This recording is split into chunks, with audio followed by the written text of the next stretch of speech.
In the desert, Agents Stipe and Lubinsky visit a Mexican couple. After scanning their home for any possible danger, they try to talk to the husband, who only keeps repeating the word rebirth. He gives the agents his rosary but doesn't answer any questions. His wife says he used to be blind yet he isn't anymore. Then she takes them to the spot where something fell from the sky and started all this. Meanwhile, mechanic David is visiting the grave of his dead wife, telling her that their daughter will be visiting soon. Afterward he goes to work, and while driving he listens to the news to know the state of the ongoing war.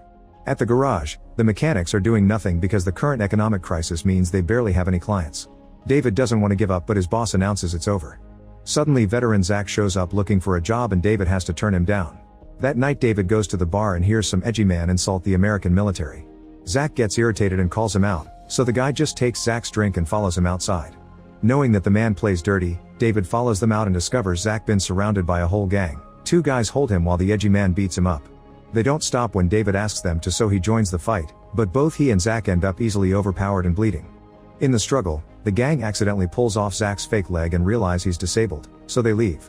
David gives Zach his leg back and offers a ride. After a tense conversation, Zach is dropped at the rehab center where he lives. Then David goes home and realizes he's late for his own birthday. His daughter Annabelle has been waiting with cake, but she also has bad news. She was forced to drop out of college because David's last 2 payments didn't go through. David promises to get the money soon, but Annabelle doesn't want him to overwork and ends the conversation with an engraved watch as a gift. David wants to drink to forget, but there's no more alcohol in the house. He leaves in the car to buy more and he's shocked to see a fiery ball in the sky quickly falling toward the road. David tries to move the car away only to end up falling off the road into a forest ditch, landing upside down. After a few minutes, a bleeding David regains consciousness and sees someone walking nearby. Ignoring his pain, he starts following the woman, who whispers his name in a familiar voice. However, the wounds are too much and David keeps on falling. The next morning Annabelle discovers her father isn't back and gets worried when he doesn't answer his phone. She calls the police, but they tell her 24 hours must pass to consider it a missing person. Next she stops at the garage, but they haven't seen him either. Annabelle continues to search the area and eventually finds the crashed vehicle in the ditch, but David isn't around. Night falls, but Annabelle doesn't give up, using a flashlight to search every inch of the forest. When her batteries run out, she goes back to her car and begins losing hope as she cries. However, when she starts the car, the lights reveal David standing in the middle of the road. Later at the hospital, David wakes up to see the same woman speaking to him. Meanwhile, the doctor tells Annabelle they've found something strange. The records say David donated a kidney to his wife before she died, which Annabelle confirms. However, the new x-rays indicate he has both kidneys now. David is allowed to go home, but he can't stop seeing the woman everywhere, so he decides to sit outside on his wife's old chair and remembers what happened last night. While following the mysterious person, David fell into a crater where the object from the sky is glowing. Suddenly that object grew vines that grab David's arm. After Annabelle falls asleep, David looks out the window and hears his name again. He follows the noise into the forest, where he's shocked to reunite with his wife Jane. They share a hug and sweet words before Jane makes him have a vision. There's a nuclear war coming, so David must build something to protect their daughter. When David goes home and sees on the news that the war is getting worse, he decides to go to the barn and start making plans. In the meantime, Stipe and Lubinsky are having an argument with their boss, who thinks looking for alien rocks is a waste of time when there's a war going on. In fact, they already received orders to shoot this mission down and they ignored it because Stipe believes alien technology may help them win the war. Afterward, the agents go to the lab and receive bad news. The specimen they brought from the desert is dead. It seems these aliens can't survive under strong heat. Desperate for clues, Stipe orders the doctor to open the Mexican man up and Lubinsky to inform the wife that her husband died of a cardiac arrest. The next day, Annabelle keeps crying while watching family videos at home. David retrieves Jane's old truck and drives to the rehab center to offer Zach a job. Both men go to the forest and David leaves Zach in charge of the winch before going to the crater.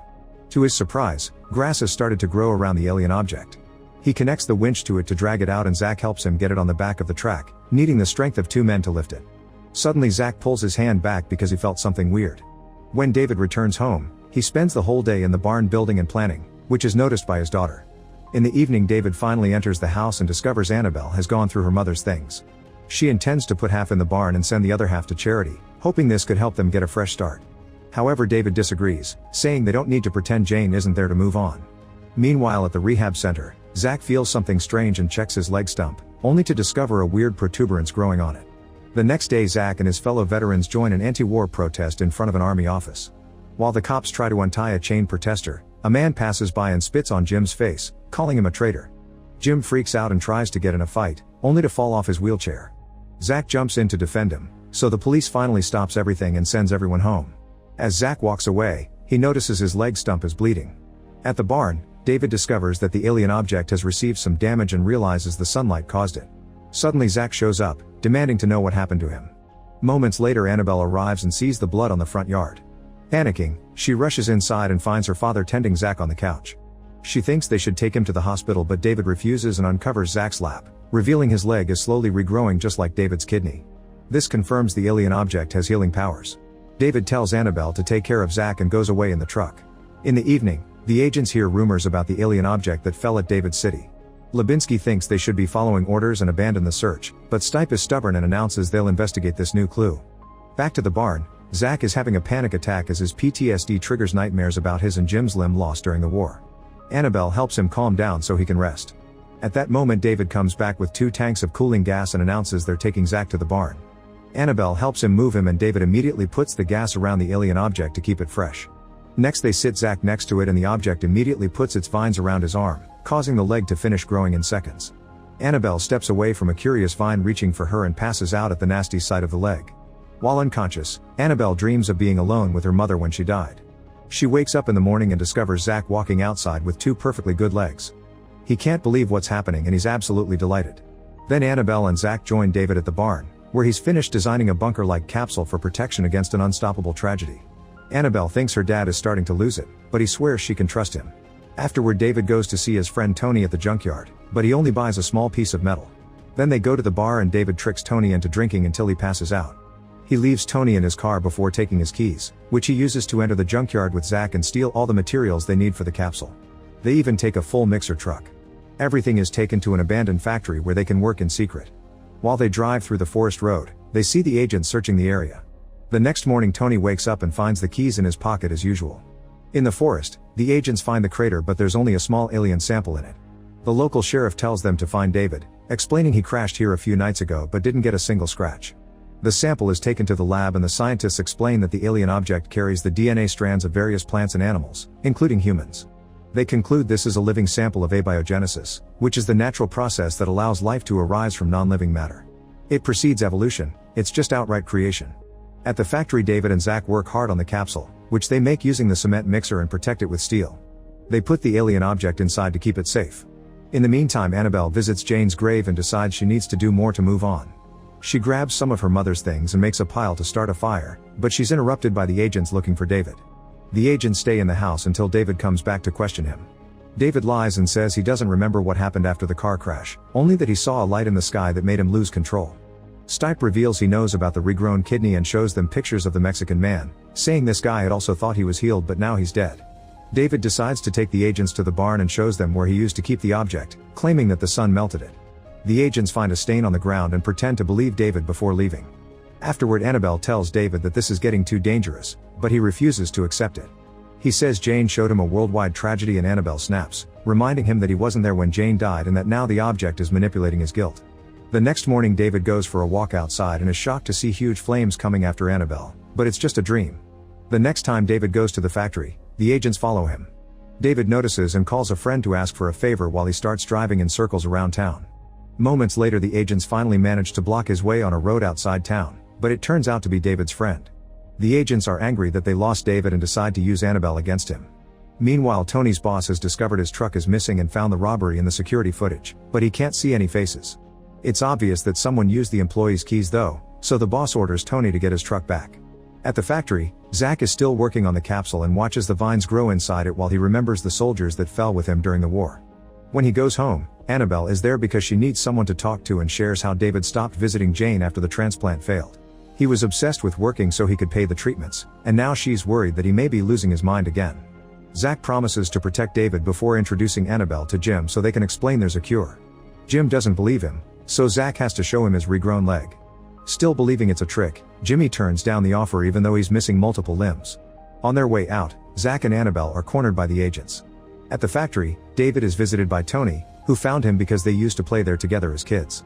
He freaks out when he sees all the stolen goods and refuses to lose his job over this, so he tries to call the police. David panics and jumps on Tony to try to take his phone, so Tony quickly retaliates by punching him. A desperate David kicks him off and Tony crashes against the table before falling unconscious. However, when David takes a closer look, he's devastated to discover Tony hit his head and now he's dead. Hearing Jane's voice, David burns the body. Then he checks inside the capsule and discovers the vines have spread all over the walls, creating a living tissue. Suddenly he has a vision of himself dancing with Jane and admits what he did, saying he isn't worthy of salvation. Jane explains that it was never meant for him, the capsule is for Annabelle and Zach. At home, the agents are keeping Annabelle and Zach in handcuffs. The news keeps showing the state of the war, which has escalated into nuclear threats. Stipe tries using pretty words to make them talk, however both of them stay silent and don't fall for his bait. Then Stipe grabs a fire poker and starts hitting Zach on his new leg. Annabelle tries to stop him, but she's easily pushed off. As Stipe begins to beat Zach up, David comes back and carefully sneaks around his house. He finds the pile of things Annabelle left earlier and finishes covering it with gas to set it on fire. The guards by the entrance inform the agents in the house and Stipe sends Lubinsky out to investigate, guessing this David's doing. Since Lubinsky takes the other two agents with him, now David can sneak into the house and threaten Stipe with his gun. He forces him to drop the handcuff keys and turn around, allowing Annabelle to hit him on the head with the poker to knock him out. After taking Stipe's gun and getting rid of the handcuffs, the trio escapes through the window. At that moment Lubinsky comes back and hands Stipe his rifle, which he uses to specifically shoot Annabelle on a non-lethal spot. The guys shoot back and hurt Stipe before running to the car to escape. This is Stipe's plan. He knows David will want to heal Annabelle, so he and Lubinsky immediately start following them. Lubinsky thinks they've crossed a line, but Stipe claims everything is fair to stop a nuclear war. During the trip, Annabelle tells David that Jane needs him and is waiting for him, causing David to have a breakdown. As soon as they make it to the factory, David puts Annabelle inside the capsule, yet no healing happens and he loses his mind again. Thinking he worked for nothing and hearing the agents outside, David starts throwing gas at the capsule and takes out his lighter, unaware that the vines are finally reaching out to Annabelle. At that moment the agents come in and ask him not to do it. David refuses to put the flame out, however he's interrupted by a healed Annabelle poking her head out. Now David does close his lighter, only for Stipe to shoot him down. Lubinsky finally snaps and tries to stop his partner from causing more damage, but Stipe easily pushes him off. Two other agents try to sneak around the machine, so Zach shoots one in the head before getting stuck in a gunfight with the other. Stipe tries to join him, only for Lubinsky to shoot him in the shoulder. After a few shots Zach manages to bring the other agent down, however his shoulder also gets hurt. Suddenly an earthquake hits the area and a bright light appears in the distance. The first nuclear bombs are falling, and it'll only escalate from now on. People all over the country come out of their homes to watch the explosion except for Jim, who used his medicine to self-delete as soon as he saw the news. In the factory, David tells Zach to take care of Annabelle before making him enter the capsule. Then he apologizes to his daughter for leaving her and presses a button to seal the capsule up. As more explosions can be heard in the distance, Stipe begs David to open the capsule, but he claims he can't. At that moment the alien object starts filling the capsule with water. Annabelle and Zach at first panic, but as the water completely covers them, the object releases flakes that freeze the liquid and put the duo in cryogenic sleep. At the same time David dies and sees Jane welcoming him to the other life. All over the world, nuclear bombs continue to go off. Eventually the capsule opens up and Annabelle and Zach awaken. Plants have grown over it and its metal is rusted, but outside the place is nothing but ruins. It seems centuries have passed. Make sure to subscribe and turn on notifications so you can watch more videos like this. Thanks for watching.